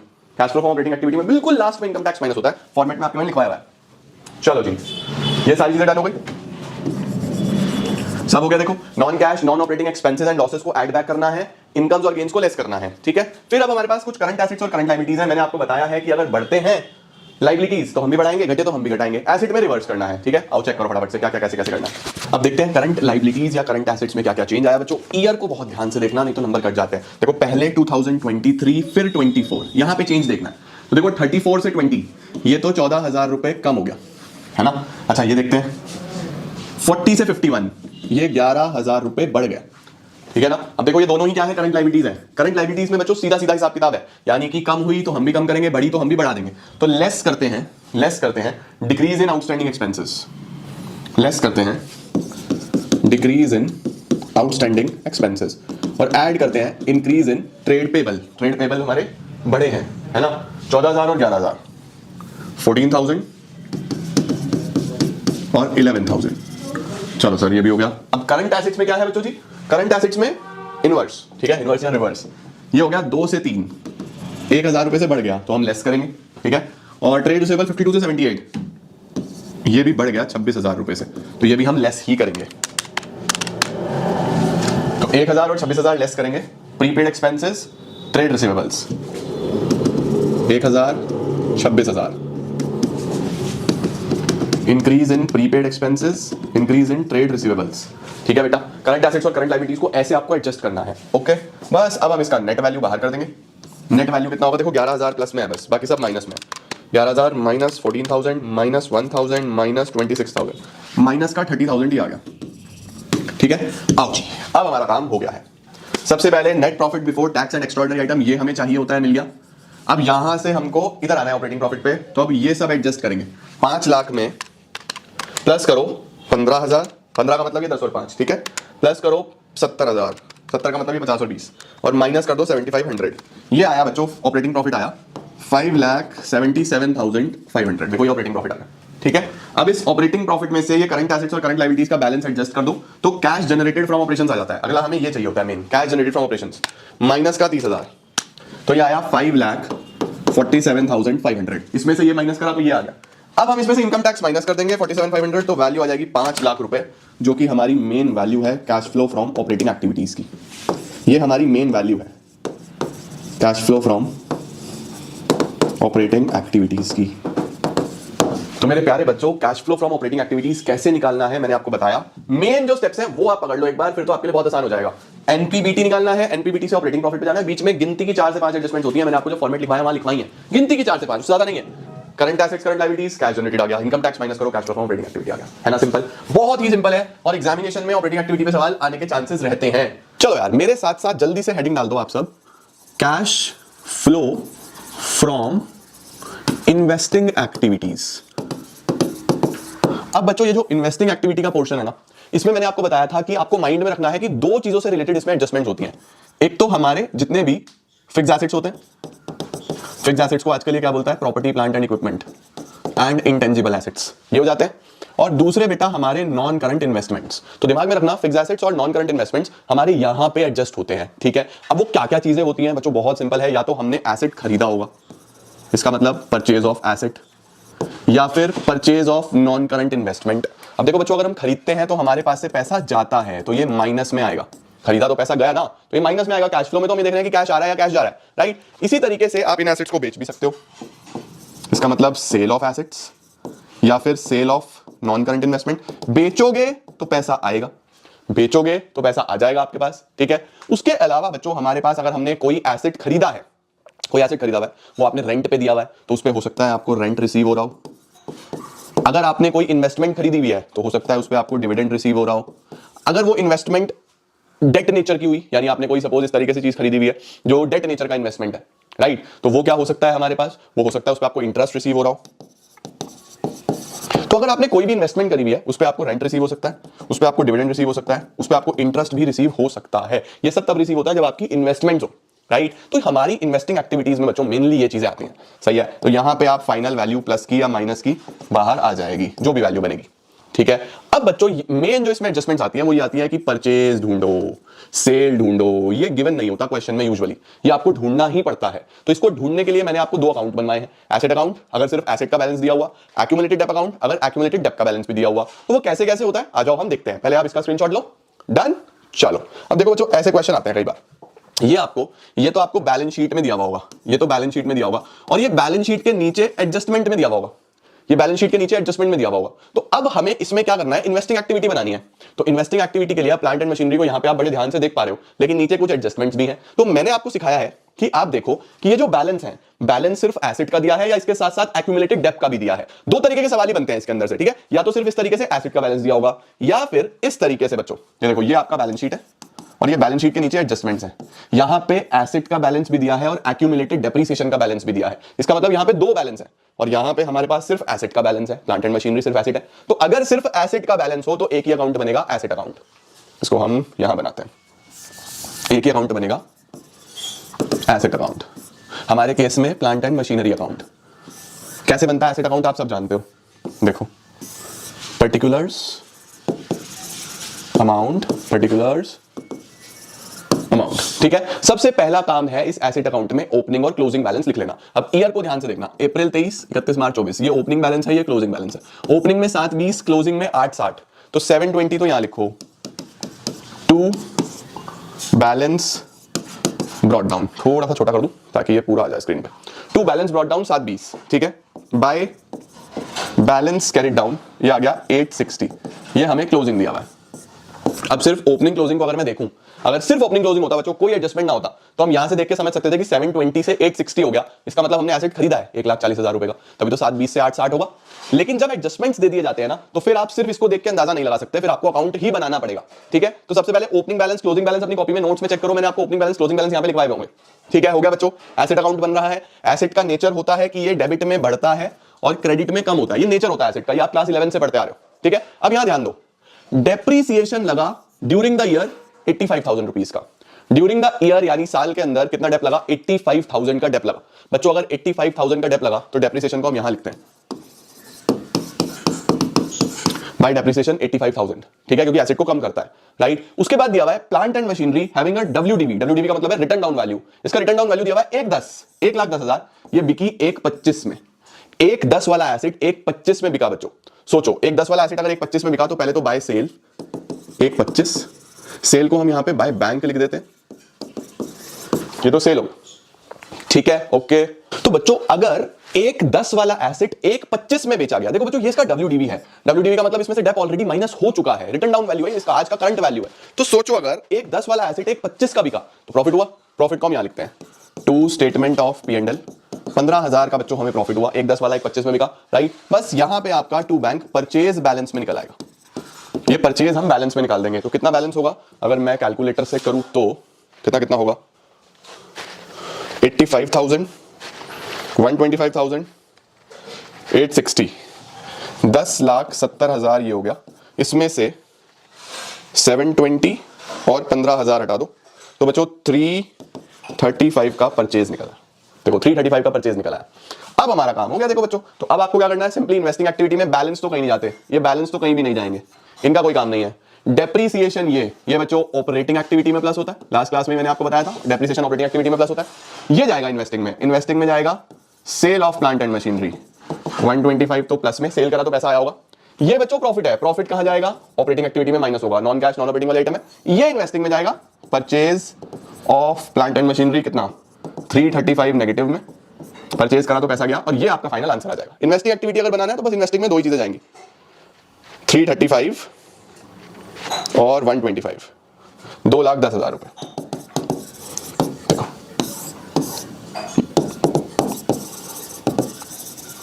देखो ऐसे होता है बच्चों, इन्वेस्टिंग एक्टिविटी में सिर्फ इतना ही काम होना है, ये पूरा इन्वेस्टिंग एक्टिविटी का पार्ट बन गया, और ये दो चीजें डेप्रिसिएशन और प्रॉफिट या लॉस भी अगर होता तो वो भी ऑपरेटिंग का पार्ट बनता। तो इन्वेस्टिंग में मेनली आपको परचेज और सेल ही ढूंढनी है, मेनली आपको परचेज या सेल ही ढूंढनी है, बाकी चीजें गिवन होंगी आपको क्वेश्चन में, समझे। तो ये वाला सवाल डन हो गया बच्चों हमारा। अब इसके बाद हम लोग अगला सवाल करेंगे जो कि है ये वाला क्वेश्चन, बहुत बढ़िया सवाल है, इसको मैं ऑफिस जाकर रिकॉर्ड करूंगा क्योंकि मेरे कैमरा की बैटरी हो गई है डाउन और बैटरी रखी है ऑफिस में, आपको कोई फर्क नहीं पड़ता ऑफ कोर्स, बट ये जाके मैं दोबारा ऑफिस में लिख के फिर कंटिन्यू करूंगा, ठीक है जी, डन है। इतने आप लोग ये शुरू करो और 2 मिनट में बस इसको शुरू करता हूं। अब बच्चों हम लोग ये वाला क्वेश्चन देख लेते हैं। देखो पिछले वाले सवाल में क्या हुआ था, पिछले वाले सवाल में हमारे पास सिर्फ और सिर्फ एसेट का बैलेंस दिया हुआ था, एसेट का बैलेंस दिया हुआ था तो हमने सिर्फ एसेट अकाउंट बनाया था। अभी यहां पे भी हमें इन्वेस्टिंग एक्टिविटी निकालना है, यहां पे भी क्या निकालना है, calculate cash flow from investing activity. तो इन्वेस्टिंग एक्टिविटी के लिए मैं यहां पे ये बना लेता हूं, cash flow from investing activity, ठीक है, ये हो गया हमारे पास पर्टिकुलर्स और अमाउंट, सही है बच्चों। अब देखो बच्चों किस तरीके से क्या हमें यहां पे करना है, बहुत ध्यान से समझ के चलना। जैसे फॉर एग्जांपल हमें यहां पे दिया हुआ है, क्या क्या दिया हुआ है, सबसे पहले मशीन दिया हुआ है, एक्यूमुलेटेड डेब्ट दिया हुआ है, गुडविल दिया हुआ है। तो सबसे पहले मैं गुडविल का क्या करने वाला हूं, ये अच्छे से पकड़ के चलो कि हम गुडविल का क्या करने वाले हैं। गुडविल हमें साल के शुरू में कितने का था, 80,000 रुपए का साल के शुरू में। अब देखो इसमें ना ईयर को भी बहुत ध्यान से समझ के चलना है। ईयर को ध्यान से कैसे समझना है कि यहां पे 31 मार्च 23 है, यहां पे 31 मार्च 24 है, पिछली बार उल्टा लिखा हुआ था इस तरीके से, तो बहुत ध्यान से देख के चलना कि ईयर किस तरीके से मेंशन्ड है। अब यहां पे 23 से 24, तो यहां पे 80 से 1 लाख का गुडविल हुआ है। इंटेंजिबल एसेट अगर बढ़ जाता है बच्चों तो हम परचेज मानते हैं, ध्यान रखना। इंटेंजिबल एसेट गुडविल अगर बढ़ रहा है तो उसको परचेज मानना है, यानी मैंने पैसा इन्वेस्ट किया है, तो यहां पे लिखूंगा सबसे पहले परचेज ऑफ गुडविल। कितने का गुडविल खरीदा बच्चों, 80,000 से 1 लाख हो गया, तो गुडविल 20,000 रुपए से बढ़ गया, 20,000 रुपीज मेरा पैसा गया, ठीक है। अब मशीनरी और एक्यूमुलेटेड डेब्ट के लिए वर्किंग नोट बनेगा, तो हम लोग सबसे पहले एक तो मशीन अकाउंट बनाएंगे और एक हम एक्यूमुलेटेड डेप्रिसिएशन का भी अकाउंट बनाने वाले हैं। लो जी, पर्टिकुलर अमाउंट, ठीक है, यहां पे भी पर्टिकुलर अमाउंट। लो बच्चों बहुत ध्यान से समझ के चलना, बहुत ध्यान से, ठीक है बच्चा। देखो हमारे पास क्या क्या दिया हुआ था, सबसे पहले हमारे पास दिया हुआ है एक मशीनरी जिसका ओपनिंग बैलेंस 5 लाख है, क्लोजिंग बैलेंस 6 लाख है। तो ओपनिंग बैलेंस 5 लाख है, to balance brought down, opening balance 5 lakh, closing balance by balance carried down 6 lakh, 5 lakh 6 lakh, ये तो ओपनिंग क्लोजिंग दिया हुआ है। एक्यूमुलेटेड डेब्ट का भी 164 और 180, ओपनिंग बैलेंस इधर आता है 164 और 180। देखो ये भी हमारे पास ओपनिंग क्लोजिंग हो गए। तो ये मैंने आपको पूरे के पूरे अकाउंट नोट्स में कराए हुए हैं, एक बार अपने नोट्स में चेक करो। एसेट का ओपनिंग इधर, क्लोजिंग इधर, एक्यूमुलेटेड डेप्रिसिएशन का ओपनिंग इधर, क्लोजिंग इधर, ठीक है। अब एडजस्टमेंट देखो क्या दिया हुआ है, during the year a machine costing 1 lakh. देखो बच्चों कॉस्टिंग पिछले वाले क्वेश्चन में देखा था, पिछले वाले क्वेश्चन में रिटर्न डाउन वैल्यू दिया हुआ था। रिटर्न डाउन वैल्यू का मतलब था कि उसमें से सारा डेप्रिसिएशन ऑलरेडी माइनस हो चुका है। यहां कॉस्ट दिया हुआ है कि एक मशीन जिसका कॉस्ट 1 लाख है, इस पे accumulated depreciation there on. Accumulated depreciation का मतलब होता है जीवन भर का डेप्रिसिएशन। इस पे कितना है 44,000, तो माइनस करूंगा एक्यूमुलेटेड डेप्रिसिएशन 44,000, 1 लाख में से 44 हटाऊं तो 56 बचता है। ठीक है, अब देखो बच्चों, हमें करंट ईयर का डेप नहीं दिया हुआ, हमें एक्यूमुलेटेड डेप्रिसिएशन दिया हुआ है, तो एक्यूमुलेटेड डेप्रिसिएशन इधर आता है। टू मशीन अकाउंट, पूरे जीवन भर का इसका डेप्रिसिएशन कितना दिया हुआ है 44। ठीक है, एंड 56 की ये मशीन हो गई, ये बिकी 30,000 रुपए में। 56 वाली मशीन सोल्ड फॉर 30,000। सोचो बच्चों, 56 वाली 30,000 रुपए में बिक गई। अगर 56 वाली मशीन बच्चों 30,000 रुपए में बिक गई तो हमारे पास वहां पे कितना अल्टीमेटली अमाउंट आएगा? 56 वाली 30 में बिकी अगर, तो 26,000 रुपए का लॉस आ गया।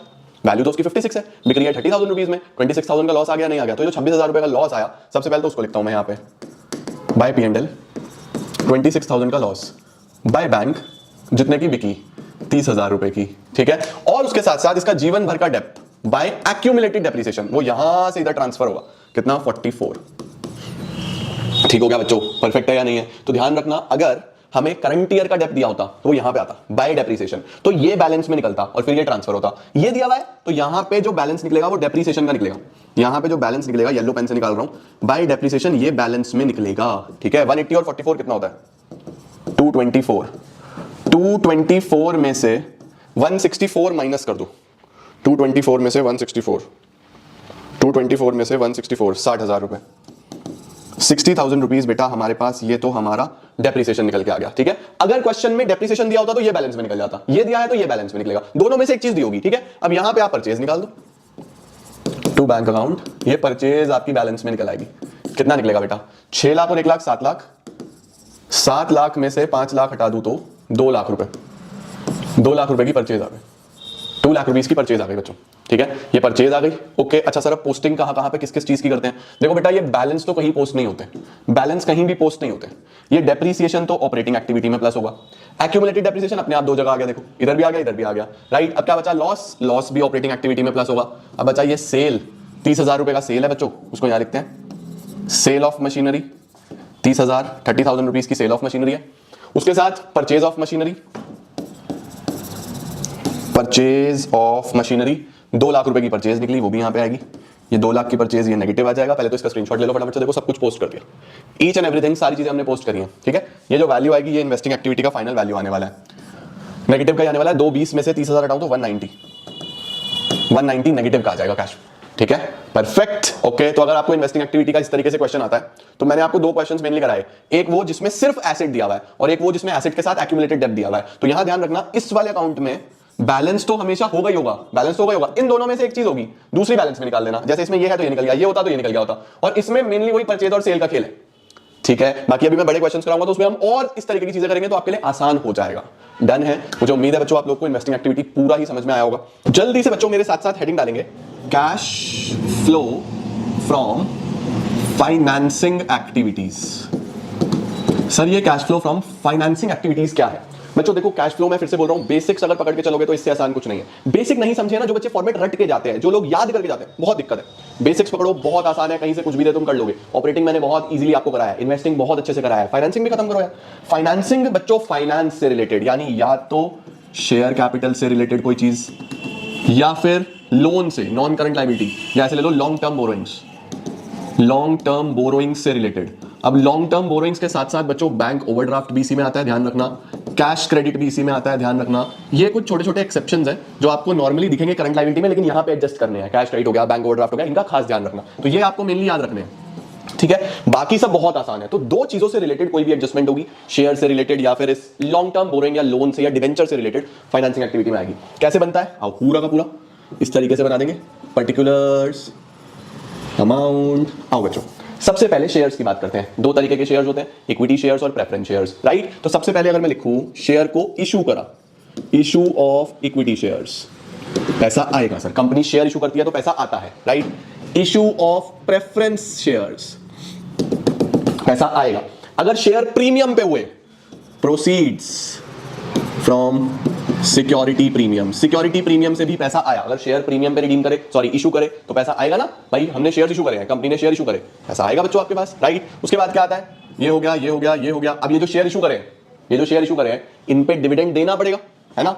तो डिविडेंड पेड सर डिविडेंड कौन कौन सा? बच्चों दोनों ही डिविडेंड, इंटरिम डिविडेंड भी और प्रपोज डिविडेंड भी, जो आप पे कर रहे हो। बस ध्यान रखना प्रपोज डिविडेंड प्रीवियस ईयर वाला होना चाहिए, वो हम पे करते हैं, ठीक है भाई। जो पिछले साल प्रपोज किया था वो इस साल पे करना पड़ेगा ना, कंपनी ने बोला था कि हम इतना डिविडेंड देंगे तो देना तो पड़ेगा, राइट। तो ये हमारे पास से पैसा जाता है, सही हो गया बच्चों।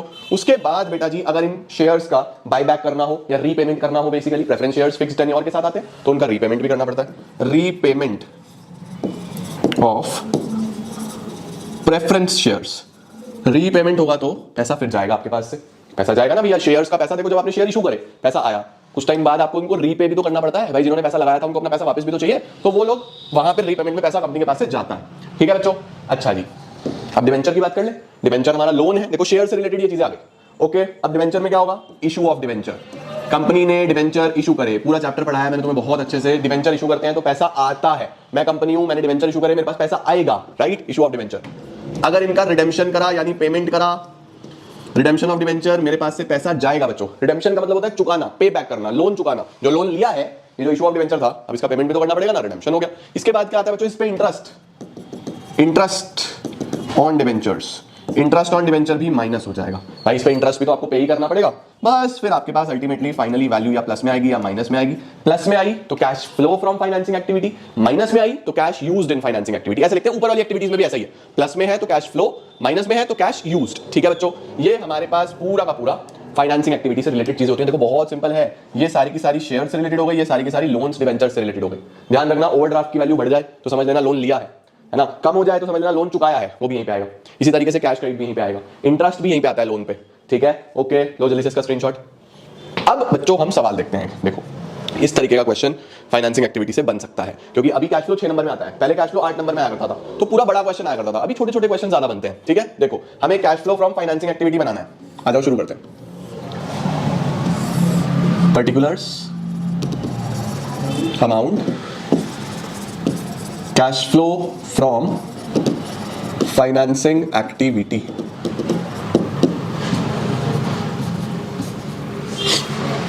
शुरुआत करते हैं बच्चों इक्विटी शेयर्स के साथ। इक्विटी शेयर्स जो है हमारे पास पिछले साल 6 लाख के थे।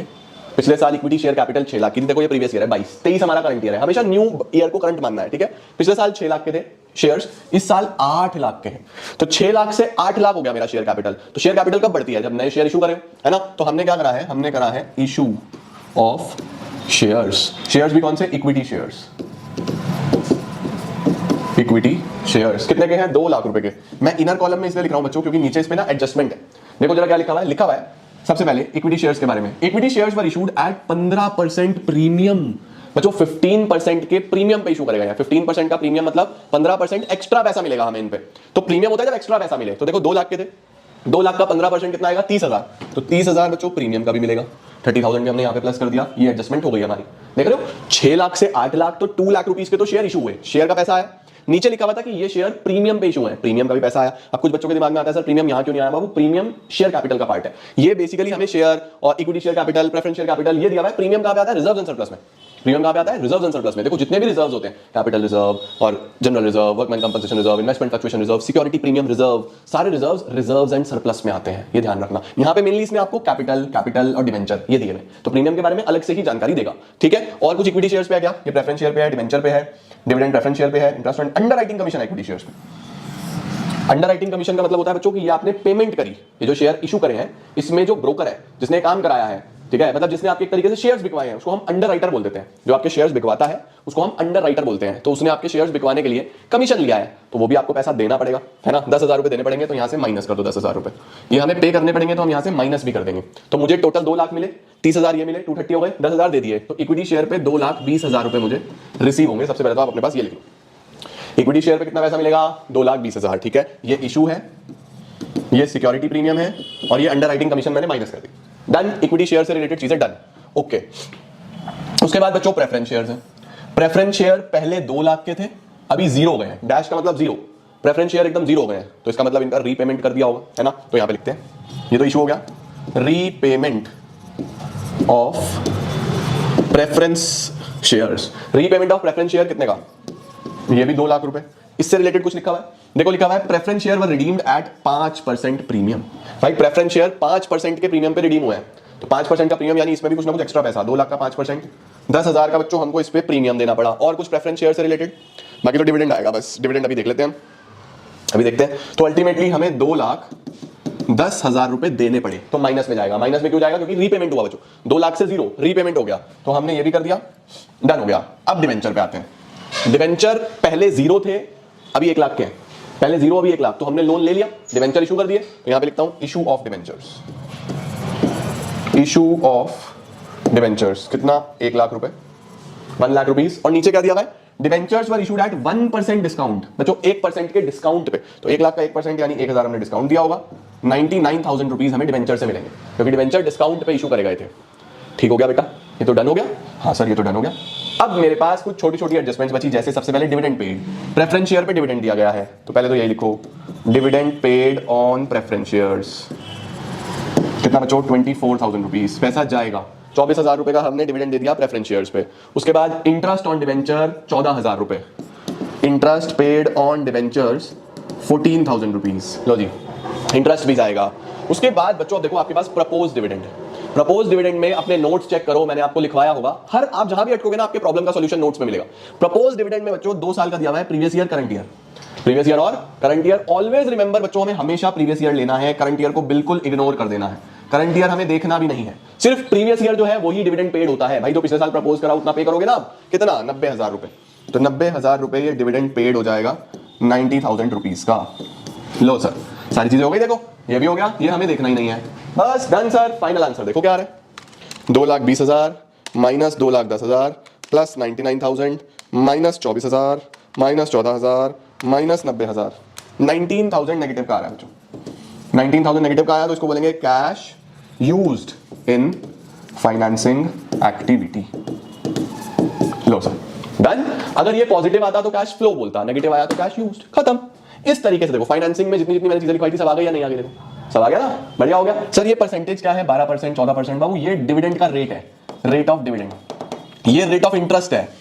ये हमने अपने क्वेश्चन में यूज क्यों नहीं करे? इसीलिए नहीं करे बच्चों क्योंकि हमें डिविडेंड, इंटरेस्ट ये सब डायरेक्टली गिवन था। अगर ये कभी भी डायरेक्टली गिवन नहीं होगा तो फिर हम इस परसेंटेज के हिसाब से काम करेंगे, 12%, 14%, फिर हम इस हिसाब से करेंगे। अगर गिवन है तो फिर आप डायरेक्टली कर सकते हो। Done everyone, clear to everyone? बहुत ही बढ़िया, बहुत ही बढ़िया। तो इस तरीके से आपको क्वेश्चंस करने हैं। अब आपको एक आइडिया हो गया कि ऑपरेटिंग एक्टिविटी कैसे होता है, इन्वेस्टिंग एक्टिविटी कैसे होता है, फाइनेंसिंग एक्टिविटी कैसे होता है। तो आओ बच्चों जी हम लोग फटाफट से स्टार्ट करते हैं। सबसे पहले आपको एग्जाम में ना कैश फ्लो का फॉर्मेट बना लेना है। फॉर्मेट किस तरीके से बनेगा? देखो सबसे पहले A, cash flow from operating activities. बच्चों सबसे पहले तो ऑपरेटिंग एक्टिविटीज होती है ना, तो cash flow from operating activities सबसे पहले, यहां पे पर्टिकुलर्स, यहां पे अमाउंट, यहां पे भी अमाउंट। ठीक है, तो सबसे पहले cash flow from operating activity. B में क्या आएगा पूरा लिख देना आप लोग, ठीक है, cash flow from investing activities. और तीसरा क्या होता है हमारे पास? Cash flow from financing activities. ठीक है बेटा, सबसे पहला काम ये किया करो। अब इन्वेस्टिंग में क्या आता है? 2 चीजें, ये एग्जाम में लिखनी नहीं है, ये सिर्फ मैं इसलिए लिख रहा हूं ताकि आपको याद रहे। इन्वेस्टिंग में क्या आती है? फिक्स्ड एसेट्स और नॉन करंट इन्वेस्टमेंट्स, और यहां पे क्या आता है? Shares and non current liabilities. ठीक है बेटा, ऑपरेटिंग एक्टिविटीज में आपको क्या क्या चाहिए? सबसे ऊपर एनपीबीटी, फुल फॉर्म लिखना, नेट प्रॉफिट बिफोर टैक्स। यहां से हमें ऑपरेटिंग प्रॉफिट पे आना है, कैसे आना है पता है ना, और ऑपरेटिंग प्रॉफिट से हमें कैश जनरेटेड पे आना है। ये आपको बेसिक फॉर्मेट सबसे पहले तैयार कर लेना है। ठीक है, एनपीबीटी, एनपीबीटी से ऑपरेटिंग प्रॉफिट, ऑपरेटिंग प्रॉफिट से कैश जनरेटेड, ये बेसिक फॉर्मेट सबसे पहले आपको रेडी कर लेना है। और फिर एक वर्किंग नोट बना लेना, एक वर्किंग नोट बना लेना। सर वर्किंग नोट किसका? Number 1 net profit before tax का।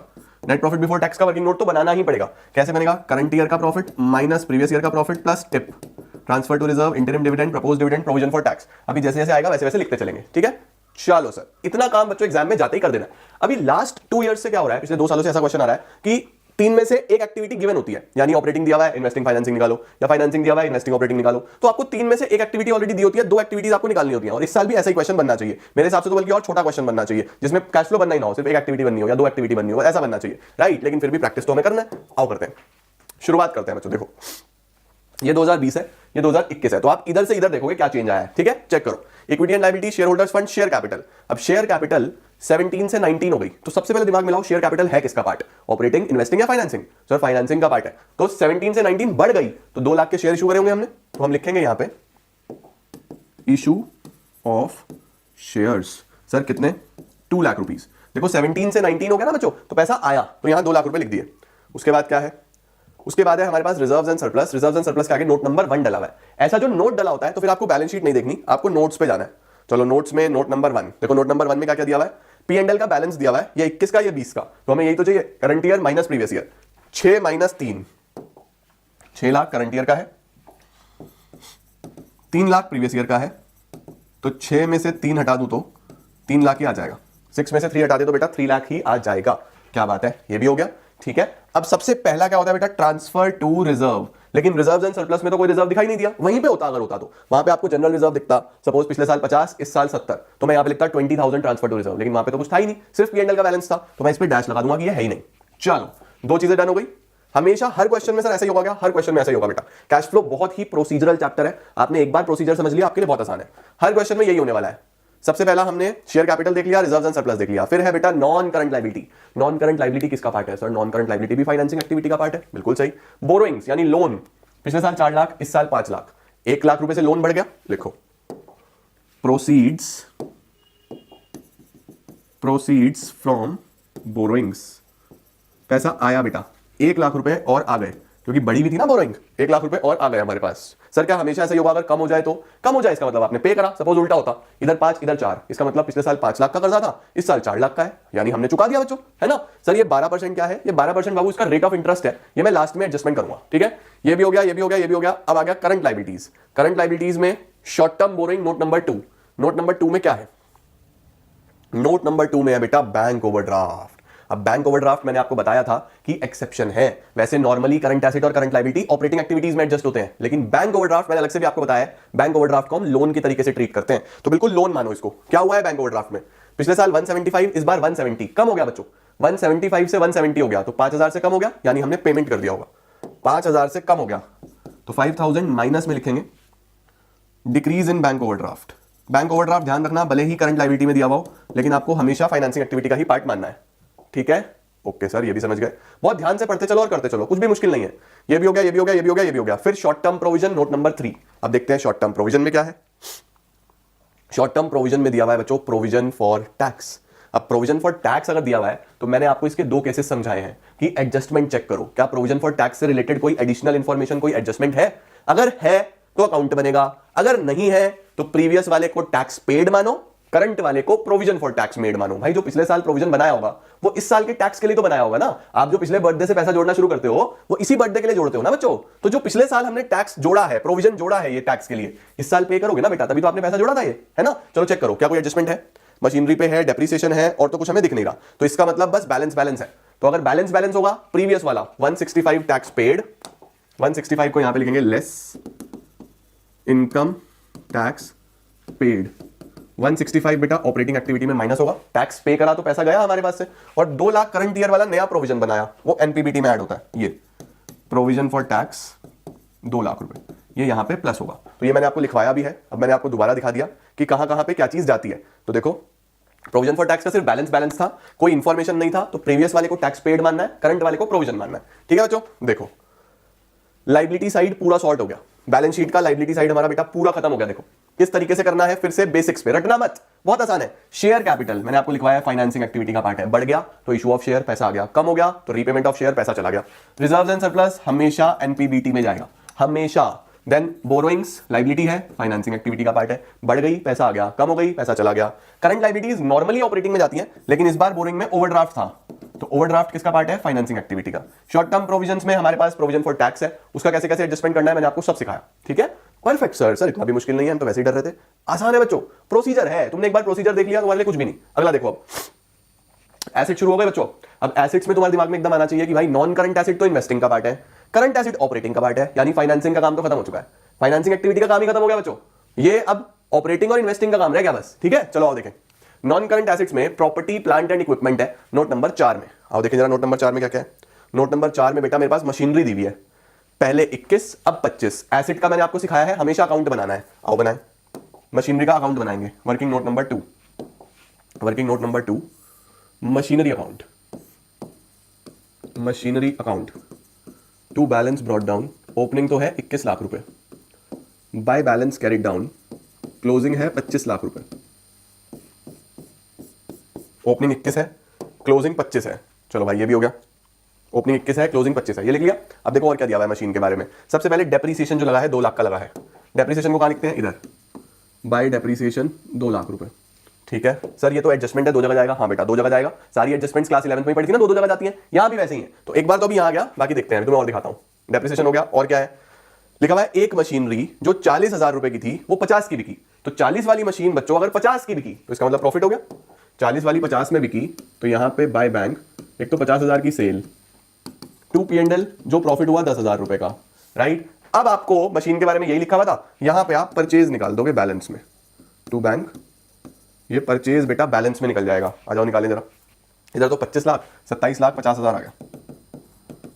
27,50,000 में से 27,50,000 में से 21 लाख हटा दो और 10,000 हटा दो, 6,40,000 की परचेज आ गई बेटा, 640 की परचेज आ गई बेटा। ठीक है, अब सर इसकी पोस्टिंग कर दें। आओ देखो, बैलेंस कहीं नहीं जाते तो इसका कुछ नहीं करना। ठीक है, परचेज और सेल, परचेज और सेल कहां जाएंगे, ये जाएंगे इन्वेस्टिंग एक्टिविटी में, purchase of machine and sale of machine, purchase of machine and sale of machine. Purchase कितना है 640 बेटा, परचेज करा अगर तो पैसा गया। सेल कितना है 50,000, सेल करा तो पैसा आया, इसीलिए पॉजिटिव में है। ठीक है, परचेज हो गया, सेल हो गया। Profit on sale of asset बेटा, profit on sale of asset non operating income, सबसे ऊपर जोड़ो, ऐड करते हैं, profit on sale of asset 10,000 रुपए। ठीक है, और डेप्रीसिएशन भी है, वो भी हम प्लस करेंगे, वो भी एक non cash non operating item है। डेप्रीसिएशन कितने का है, 2 लाख रुपए का, 2 लाख का बेटा डेप्रीसिएशन है, 2 लाख का डेप्रीसिएशन, वो भी ऐड होगा। ठीक है, क्योंकि non cash non operating expenses losses plus होते हैं, इनकम्स गेन्स माइनस होती हैं। हो गया सर, डन, सब पोस्ट कर दिया, सब कुछ हो गया, बहुत अच्छे। चलो मशीनरी की बात हो गई, प्रॉपर्टी प्लांट एंड इक्विपमेंट हो गया। इंटेंजिबल एसेट नोट नंबर 5, अब देखिए जरा नोट नंबर 5 में क्या है, गुडविल। अब देखो मैंने आपको सिखाया था, लिखवाया भी था कि अगर गुडविल बढ़ा तो परचेज, कम हुआ तो राइट ऑफ। तो देखो 3 लाख से 4 लाख हो गया, बढ़ गया, बढ़ गया तो हम क्या लिखेंगे, परचेज ऑफ गुडविल 1 लाख रुपए, माइनस में आ गया, 3 लाख से 4 लाख हो गया ना, तो इसको लिख दिया हमने परचेज ऑफ गुडविल 1 लाख रुपए। चलो जी, ये भी हो गया, ये भी डन, ये भी डन। अब आ रहे हैं करंट एसेट्स। करंट एसेट्स में बच्चों करंट इन्वेस्टमेंट्स, याद करो, करंट इन्वेस्टमेंट्स तो कैश एंड कैश इक्विवेलेंट का पार्ट है, कुछ नहीं करना इसका।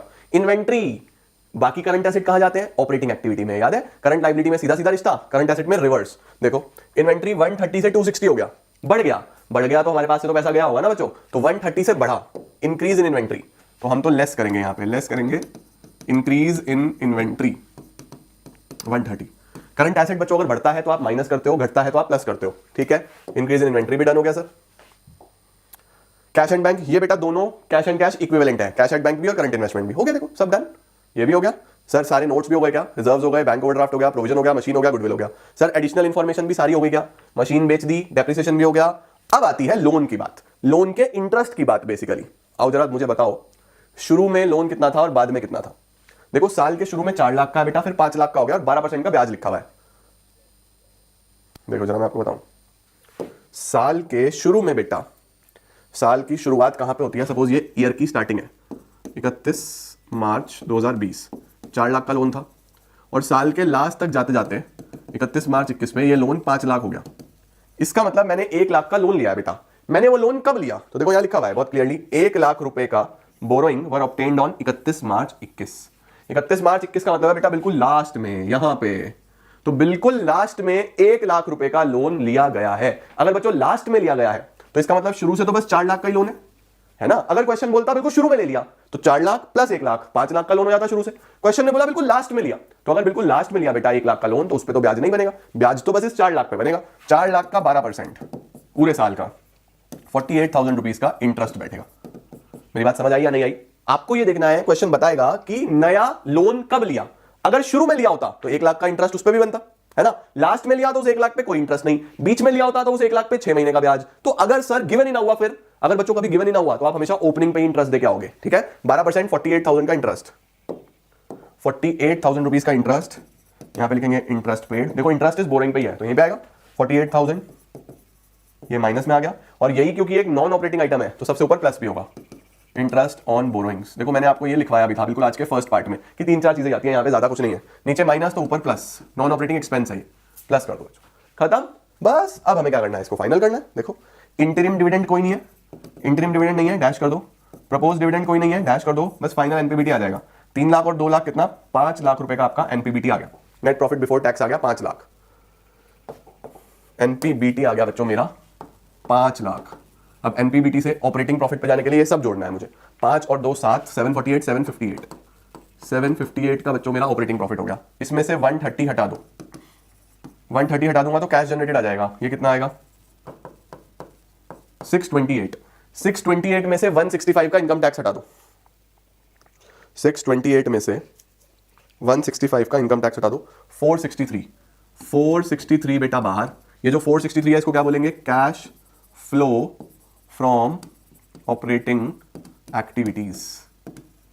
ये बेटा कैश फ्लो है ऑपरेटिंग एक्टिविटीज से 463, ठीक है। अब इन्वेस्टिंग से देखो फाइनल कितना आ रहा है, इन्वेस्टिंग में बच्चों 640, 740 नेगेटिव का और 50 पॉजिटिव का, तो 690 आ जाएगा, 690 नेगेटिव का आ जाएगा, ठीक है। अब फाइनेंसिंग से चेक करो, 2 और 1 3 लाख, 3 लाख में से 48 और 5 हटाना है, 3 लाख में से 48,000 हटा दो और 5,000 हटा दो, 247 बेटा बाहर। तो देखो आपको ऑपरेटिंग पता चल गया। इन्वेस्टिंग नेगेटिव में आया तो हम क्या लिखते हैं, cash used in investing activity, negative को हम कैश यूज्ड लिखते हैं बेटा, और ये पॉजिटिव आया तो फिर क्या लिखेंगे, cash flow from financing activity, ठीक है। अब आपको सिंपली क्या करना है, ए प्लस बी प्लस सी, ए प्लस बी प्लस सी का मतलब है इन तीनों को जोड़ो। तो हमेशा बच्चों अब आपको बस ये ए प्लस बी प्लस सी तीनों को जोड़ना है और फिर आपका काम हो जाएगा, ठीक है। आओ सर इसको करना चालू करें। एक बार रीचेक कर लूं सारी की सारी चीजें, है ना, क्योंकि फिर कई बार गड़बड़ हो जाता है। डिसोल्यूशन के वीडियो में भी मैंने गलती से दोबारा, जबकि पढ़ाया मैंने कि क्रेडिटर्स को स्टॉक दे दिया, बट फिर माइंड थोड़ा, जब इतने सारे वीडियोस बनाओ ना एक साथ, कभी-कभी डिस्ट्रैक्ट हो जाता है। देखो जी, हमारे पास इशू ऑफ शेयर्स पैसा आएगा, बोरोइंग से पैसा आया, डिक्रीज इन ओवरड्राफ्ट पैसा गया, इंटरेस्ट पेड पैसा गया, बिल्कुल ठीक है बेटा। परचेज ऑफ मशीन पैसा गया, सेल ऑफ मशीन पैसा आ गया, परचेज ऑफ गुडविल पैसा गया, बिल्कुल ठीक चल रहा है, परफेक्ट है एकदम। अच्छा सर, अब शुरू से देखो, एनपीबीटी 5 लाख मैंने वेरीफाई कर लिया। Profit on sale of asset बच्चों less, profit on sale of asset less होता है, ये नॉन ऑपरेटिंग इनकम है, नॉन ऑपरेटिंग इनकम है तो ये लेस होगा सर, चेंज करने पड़ेंगे वैल्यूज। डेप्रिसिएशन ऐड होगा, इंटरेस्ट ऑन बोरोइंग्स ऐड होगा, तो मुझे ये चेंज करना पड़ेगा सर। कोई बात नहीं, कर लेते हैं, बच गए। 5 लाख और 2 7 लाख, 748 माइनस 10 738, 738 में से 130 हटाना है बच्चों, 738 में से 130 हटाऊंगा तो 806, 6,08,000, 6,08,000 में से 165 हटाना है, 6,08,000 में से 165 हटाना है तो 443। लो सर ये वैल्यू आएगी बेटा, देखो इनकम है, profit on sale of asset है ना, वो लेस होगा, बढ़िया हो गया सर, डन। आ जाओ अब ए प्लस बी प्लस सी कर लेते हैं फाइनल। 443 प्लस 247 माइनस 690, ये बच्चों निल आ रहा है, nil. A plus B plus C is nil. Sir nil का क्या मतलब हुआ, निल का मतलब है बेटा कि पैसा आया ही नहीं है ना गया है, जीरो का मतलब तो यही है, ना पैसा आया ना पैसा गया। इसमें ऐड करो ओपनिंग के cash and cash equivalents, opening के कैश एंड कैश इक्विवेलेंट्स बच्चों इसमें ऐड कर दो। सर ओपनिंग के कैश एंड कैश इक्विवेलेंट्स हैं कितने, 2 चीजें हैं, 170 की करंट इन्वेस्टमेंट, 40 रुपए बैंक में, तो 170 और 40 कितना हो गया, 210। अब देखो शुरू में 210 था, साल के बीच में कोई पैसा नहीं आया, तो लास्ट में भी 210 ही होना चाहिए भाई। शुरू में 210 था ना, ये ओपनिंग है, साल के बीच में कोई पैसा नहीं आया, जीरो भाई। साल के बीच में पैसा आता तो प्लस होता, पैसा गया होता तो माइनस होता, कुछ नहीं आया, तो closing cash and cash equivalent भी 210 ही होने चाहिए। सर क्लोजिंग के कैश एंड कैश इक्विवेलेंट यहां देखो, 1 40 और 70 हो गए ना, फिर से 210, बात एक ही है, 210 ही आ रहा है। क्या बात है सर, क्या ही बात है। लो बच्चों, इस तरीके से कैश फ्लो का पूरा बड़ा क्वेश्चन हम सॉल्व करते हैं। बहुत ध्यान से इसका स्क्रीनशॉट ले लो, और जैसे मैंने पूरा क्वेश्चन करने के बाद एक बार क्रॉस वेरीफाई करा, तो देखो मुझे भी मिस्टेक मिल गई। आप सोचो अगर मैं इतने साल से पढ़ाने के बाद भी गलती कर सकता हूं, हम सब है तो इंसान ही, तो आपसे भी तो मिस्टेक हो सकती है। तो हर बार वेरीफाई जरूर करो, ऐसा नहीं है कि हर बार गलती होगी, लेकिन अगर आपने वेरिफिकेशन करा इस तरीके से, आप, ये भी एक लर्निंग है ना बच्चा। इसके अंदर कोई वो चीज नहीं है कि भाई मैं टीचर हूं मेरे से गलती नहीं हो सकती, सबसे हो सकती है यार, हम सब ह्यूमन बींग्स हैं, होती है गलती सबसे, स्पेशली जब आपको प्रेशर पड़ता है। अब ये गलती मैं नॉर्मल डेज में कर रहा होता ना, कभी ना होती, बट ये प्रेशर वाले डेज है मेरे लिए भी, कि मुझे बहुत सारी वीडियोस आपके लिए बनानी है सुबह से लेकर शाम तक, अपने ऑफलाइन क्लासेस लेनी है, ऑनलाइन क्लासेस लेनी है, बहुत प्रेशर होता है। इसी तरीके से आपके पास एग्जाम प्रेशर होता है, तो आपको आता हुआ भी एग्जाम में हम कई बार गलत करके आते हैं, तो इसीलिए सेकंड टाइम वेरीफाई करा, गलती मिल गई, सब ठीक होगा तो परफेक्ट हो जाता, राइट।